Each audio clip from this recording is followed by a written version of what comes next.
চট্টগ্রামের ৫টি restaurant, showroom, একাধিক মুদি দোকানে ভাঙচুর এবং লুটপাটের ঘটনার একদিন পরও থানায় মামলা হয়নি।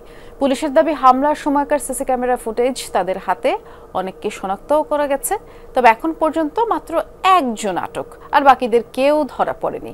হামলাকারীরা বেপরোয়া ছিলেন বলে দাবি দোকানি ও প্রত্যক্ষদর্শীদের। চট্টগ্রাম মহানগরীর জিসি মোড়ে KFC, Pizza Hut, Domino's pizza ও বাটা সহ 5টি দোকানে তাণ্ডবের চিহ্ন এখনও স্পষ্ট। সোমবার ইসরায়েলি আগ্রাসন বিরোধী মিছিলের পর এখানে ভাঙচুর ও লুটপাট চালায় একদল লোক। দুটি রেস্তোরাঁর বাইরের কাঁচের দেয়াল গুঁড়িয়ে দেওয়ার পাশাপাশি লালখান বাজারে বেশ কয়েকটি শোরুমের সাইনবোর্ড ভেঙে ফেলা হয়। ইট পাথর নিয়ে তাম দুম মারে গ্লাসটা সব ভাঙছে। ভাঙার পরে দেখতেছি যে এখানেও আক্রমণ করতেছে। এই গ্লাসটা ভাঙিয়ে এলাকে তারপর হিয়ার আর এটিএমে হামলাইতে যাইলে আর টেবিল হয়ে গেছে, লাগানো ছিল না, পট করে এখানে ওই ভিতরে গ্লাসটাও ভাঙছে।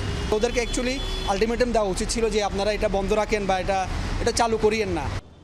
শুধু রেস্টুরেন্ট এবং শোরুম নয়, আশেপাশে থাকা মুদি দোকানে চলে ভাঙচুর, লুটপাট। দোকান থেকে কোমল পানীয় এবং বিভিন্ন পণ্য সামগ্রী হাতিয়ে নেয় হামলাকারীরা। যে জিনিসটা করা উচিত ছিল ওই জিনিসটা না করে ওরা ভাঙচুর করলো। আপনারা জানেন হয়তো বাটা শোরুমের দিকে ওরা লুটপাট করলো।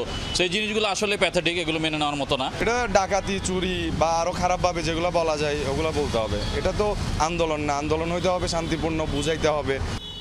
ঘটনার পর তীব্র প্রতিক্রিয়া সৃষ্টি হয়। সিসিটিভি ফুটেজ সংগ্রহ করে লুটপাটকারীদের বেশ কয়েকজনকে শনাক্ত করেছে পুলিশ। তবে সোমবার রাতে একজন ছাড়া এখন পর্যন্ত আর কেউ ধরা পড়েনি।